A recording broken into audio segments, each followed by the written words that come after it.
The question that is being asked is, what are the approaches that I utilize when I get into a new context?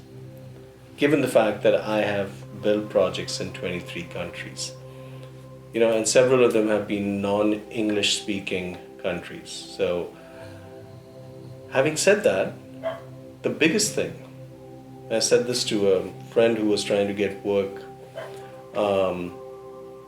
in other parts of the world.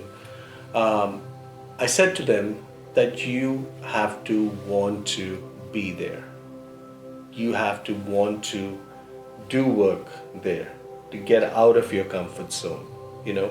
If you are happy with your comfort zone, which could be in New York, it could be wherever you are, then you're not going to enjoy stepping out of your comfort zone as much. I personally get off on stepping out of my comfort zone. Having said that, that you really want to do this, and that will impact how the projects will unfold, because that's how you will engage with the local people. Having said that, understanding the context. Oh my God, context again. No, really, understanding the context. What does that mean? What can my contractor deliver? What can my supplier deliver? What kind of installation practices do they follow? How do they run the wires? Is there a control system that they're able to use? Do they understand how that all works? Right? What are the compatibility issues between fixtures supplied and voltages and drivers? What are the compatibility issues between, I mentioned that earlier, but the skill sets. If they can't do it, or if they don't know how to do it, you can do one of two things. Do an outreach program where you sit down with them and do a day-long workshop to explain to them how it's done, or change the design.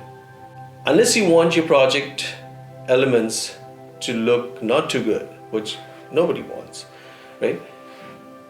The point I'm making is, understanding the lay of the land is super important. That's on the professional side. Then there is that whole personal inquiry into what makes the people there tick. When I was working in Haiti, or when I was working in the Dominican Republic, understanding what drives them becomes important. Sometimes it's just a show of pride, but very often it's about doing something for the society at large.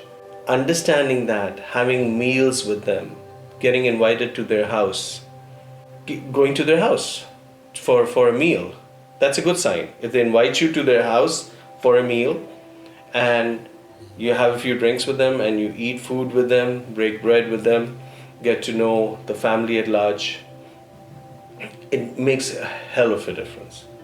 If you get invited again, that means you had a good meal and that you have started a good relationship.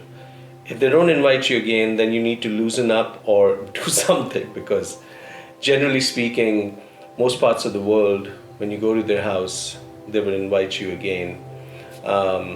Some of them would even offer you to come stay with them. That's the magic of being able to dive deep into the local culture. Dive deep. Don't skim the surface, because skimming the surface will only get you that in terms of your responses. Superficial, surface-based responses. Dive deep into the culture, their foods, their music, their people, the families, the way things flow, the energies that flow through.